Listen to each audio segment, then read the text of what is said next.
Por comentar então com a gente em relação ao jogo da Libertadores, mas já pensando no futuro, né? Como é que está sendo o planejamento de logística de onde o Grêmio vai jogar algumas partidas, né? E aí se comenta o Clássico Grenal, até as oitavas de Libertadores também, já tem algo definido nesse sentido? E como é que está sendo o planejamento até pelo que o Grêmio construiu aqui em Curitiba, tanto contra o The Strongest, nessa partida contra o Estudiantes, colocar quase 60 mil pessoas no estádio, se isso pesa também pensando no futuro da logística? Boa tarde. Com certeza pesa. A gente está avaliando todas as possibilidades. A gente tem pensado num bloco de jogos que envolve até o jogo contra o Atlético Goianiense, que é depois do Grenal, porque é mais ou menos nessa estimativa de jogos, talvez a gente tenha condições já de retornar ao nosso CT em Porto Alegre para pelo menos realizar os treinamentos. Com certeza a gente, sempre que pode e quer jogar com a ajuda do nosso torcedor, ele tem sido fundamental, sempre foi fundamental e tem sido fundamental nesse período mais do que nunca, viajando para vir ver o Grêmio. Mas realmente a gente tem que pensar na logística também, pois o Grêmio tem viagens longas e a gente tem que tentar colocar esses jogos também de uma forma que não desgaste tanto nossos jogadores, né? E a gente atingiu já o primeiro objetivo, que era a classificação na Libertadores, e aí joga esse problema da Libertadores mais para frente, para agosto, então dá tempo da gente pensar nessa parte da Libertadores com um pouco mais de calma e agora resolver essa questão do Campeonato Brasileiro.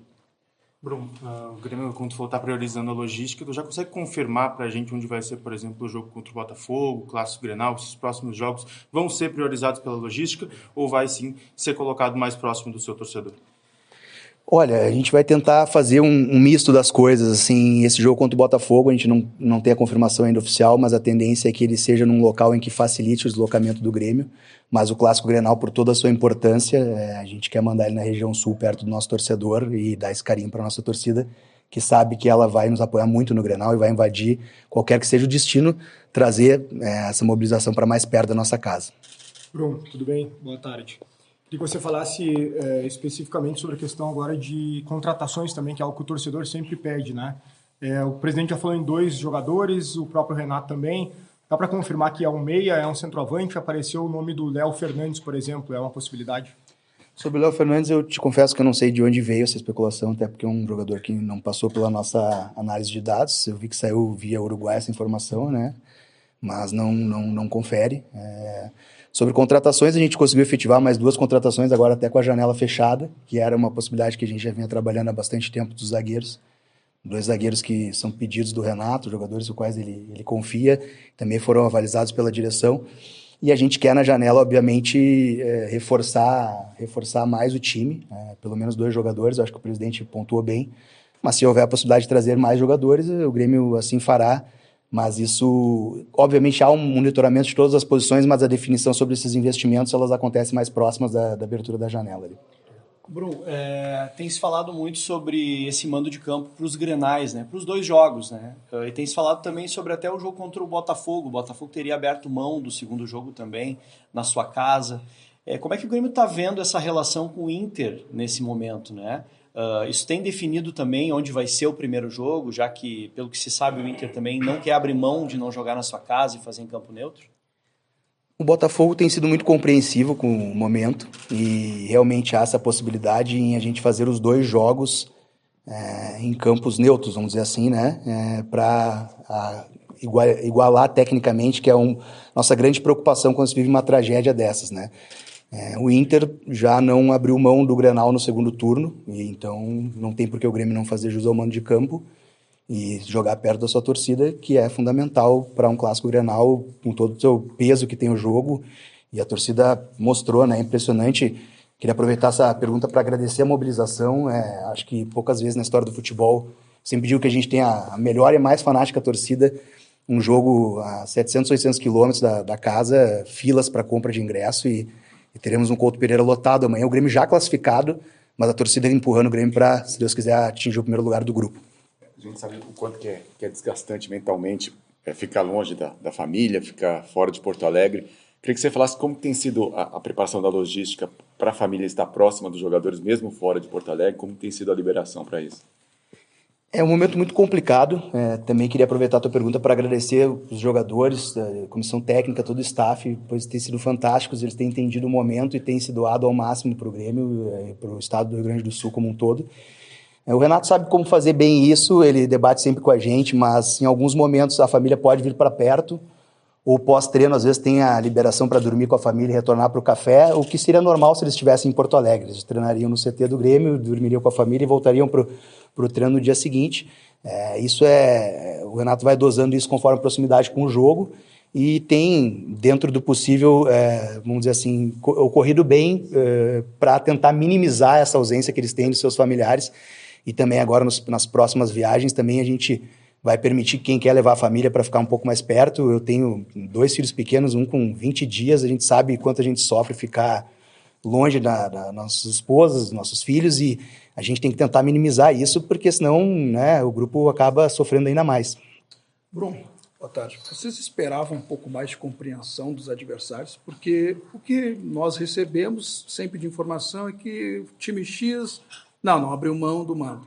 Time Y não quer jogar fora do seu estádio. E no final o Grêmio fica sozinho, tendo que quebrar a cabeça nas logísticas. Internamente, ao lado do presidente e outros vices, vocês acabam botando a mão na consciência e, poxa, está faltando colaboração, ficou muito na teoria e na prática nada? Olha, Fabrício, cada clube tem a sua postura, né? Muitas a gente não concorda com alguns clubes, desde o momento da paralisação do campeonato, que isso foi muito discutido, né? Que a gente que estava dentro de Porto Alegre, eu não saí de Porto Alegre em nenhum momento, até porque a minha esposa estava quase ganhando bebê, eu tinha que ficar próximo, né?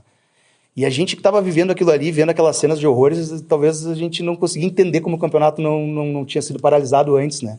Mas não cabe a mim julgar, eu acho que fica na consciência de cada um e a gente tem que lidar com mais essa dificuldade que, infelizmente, foi imposta para o Grêmio. E que bom que a gente conseguiu já superar esse primeiro desafio da Libertadores, que era fundamental para a sequência da temporada, para os objetivos do Grêmio, para os objetivos financeiros do clube também, né, de avançar numa competição dessa. E agora vamos pensar o brasileiro jogo a jogo depois dessa decisão que a gente tem aqui no sábado. Antônio, uma pergunta não só para o vice de futebol Antônio Brum, mas também para o torcedor Antônio Brum, que certamente frequentou o Olímpico na infância, adolescência e juventude. Os torcedores aqui em Curitiba têm nos relatado quanto o Couto Pereira lembra o Olímpico, pela semelhança no estilo de estádio, arquitetura, bairro. Queria saber se tu concorda com isso, como se explica tanta sinergia do time com a torcida no Couto Pereira e se isso vai ser levado em consideração para a definição do local do Grenal. E emendo, pergunto se os jogadores também vão ser ouvidos para a definição do local do Clássico. Com certeza, sobre os jogadores, a gente muitas vezes debate com eles e nesse momento também debatemos já com eles sobre jogos que vão ocorrer, que já ocorreram.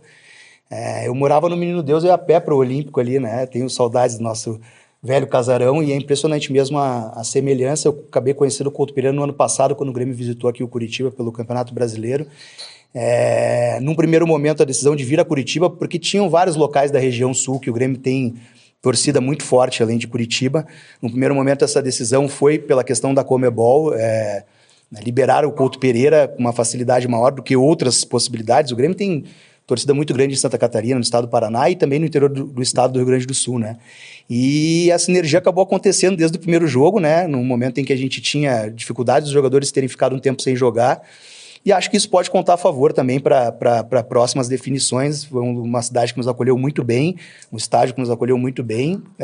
Aproveitar para agradecer também a direção do Curitiba por tudo que tem feito do Grêmio, a direção do Atlético Paranaense, que também nos cedeu o CT. Pode ser levado em conta essa sinergia e a torcida aderiu ali com essa semelhança toda ao Olímpico que tu bem mencionaste. Bruno, fala-se muito em contratações, mas a gente sabe que o Grêmio também tem essa sobrevivência financeira. Existe possibilidade de alguma saída do grupo do Grêmio? O Grêmio, historicamente, é um clube que tem que vender atletas, né? Não é só por essa situação que acabou complicando também um pouco mais financeiramente, o clube acaba gastando mais em deslocamentos, viagens, logísticas. O Grêmio sempre, historicamente, teve que vender atletas. A gente já fez algumas vendas no início do ano, mas lá no nosso orçamento tem uma rúbrica que a gente tem que fazer um número de vendas. Obviamente, a gente não vai queimar nenhum ativo, como no ano passado havia essa mesma rúbrica e nós só negociamos jogadores quando eles chegaram nos valores aos quais o Grêmio pretendia. E a gente sabe que na janela do meio do ano provavelmente podemos sofrer assédio por outros jogadores e não está descartada nenhuma saída. A gente quer manter o elenco forte, mas isso é uma realidade dos clubes brasileiros, às vezes ter que vender alguns atletas. Bruno, você falou muito da torcida do Grêmio, de ter abraçado e, enfim, vai lotar o Couto Pereira mais uma vez. Queria que você pudesse ampliar um pouco dessa volta por cima do Grêmio na temporada, o momento mais difícil, talvez um dos momentos mais difíceis da história do clube. O Grêmio, depois de 2 derrotas na Libertadores, emenda 3 vitórias na Libertadores, consegue uma classificação muito difícil até então. E se me permitir uma segunda, como tem sido esses primeiros dias do Gemerson, Rodrigo Caio, e até uma questão contratual, o Rodrigo Caio ele pode jogar antes do dia 10 de julho ou tem que também esperar a janela abrir? Bom, sobre essa retomada, foi o que eu falei, o grupo de atletas, comissão técnica, todo o staff foi fantástico, sabiam o quanto é pesada a camiseta do Grêmio, o quanto havia que ter um esforço para que o Grêmio pudesse retomar. A gente nunca duvidou da classificação, talvez a derrota para o Huachipato em casa não era algo que estava na conta. Considero compreensível, depois de um campeonato gaúcho, que era um título histórico, a gente botou muita energia num jogo atípico em que perdemos muitos gols, mas desde o momento que terminou o jogo no Huachipato, no próprio vestiário, os jogadores se fecharam muito antes de tudo isso acontecer e combinaram com a gente que a gente classificaria a próxima fase, que bom que foi possível, né? Talvez gerou dúvidas em algumas pessoas pela questão dos 2 primeiros resultados negativos, mas nós nunca tivemos dúvidas em que o Grêmio avançaria a essa fase. Sobre o Gemerson, sobre o Rodrigo, eles integraram a delegação na quarta-feira, ontem e hoje já treinaram com o elenco. Na situação do Rodrigo, apesar da janela estar fechada, ele não tendo se inserido na última janela, há algumas possibilidades de se debater sobre uma possível antecipação de inscrição. A gente está avaliando tudo isso com o nosso jurídico, mas é algo que não dá para garantir, tá? Tem algumas exceções em casos quando o atleta ficou fora da última janela, e estamos, desde antes da contratação dele, já levantando todas essas situações para, se possível, tentar escrevê-lo antes. O Gemerson já é diferente, ele tem que ser inserido na janela. Bruno, a gente que é do clube, que acompanha os treinamentos, acompanha a refeição dos jogadores, o grupo mais de perto, chama a atenção a união, a alegria deles trabalhando, as brincadeiras, o quanto isso tem da diretoria, do técnico Renato, e a importância disso até para que as coisas deem certo dessa unidade. O ambiente sempre foi muito bom, né?